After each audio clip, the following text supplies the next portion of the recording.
Howdy TPDDL fans, and happy What Wednesday. We hope you all enjoyed your Thanksgiving holiday and are back and ready to learn more about Phytophthora.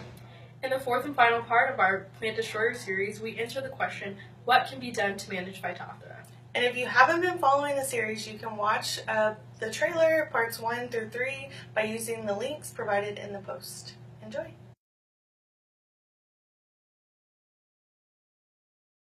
As you should recall from Part 3, for disease to occur, you need an interaction between a susceptible host, pathogen, and conducive environment. As these three factors change, the severity of disease either increases or decreases. The absence of either one will result in no disease.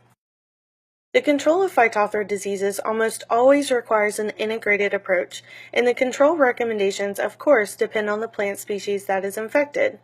First and foremost, you'll want to try to avoid any part of the plant from remaining wet for an extended period of time. Careful irrigation scheduling, water management, and addressing possible drainage issues is the best management strategy for dealing with Phytophthora crown and root rot, because it prevents the soil from staying wet for a prolonged period of time. However, sometimes Mother Nature doesn't help the situation, for example, hurricanes, excessive rainfall, and floods. Growing plants on benches and or as far off the ground as feasible can help minimize aerial Phytophthora blight in a greenhouse or nursery production setting. Crop rotation, especially for annual crops, is an important control measure if the alternative crop is not as susceptible. However, this is dependent on the host and species of Phytophthora. You can also plant resistant varieties. Again, this is dependent only on the host and species of Phytophthora. Ensure you're planting disease-free seed.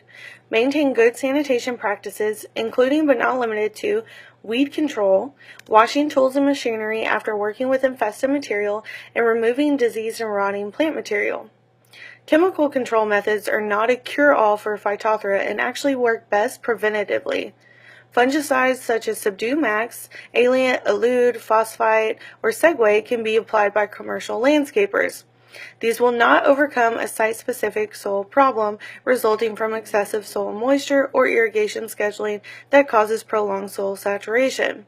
As always, read and follow label specifications, warnings, and recommendations when applying any fungicide.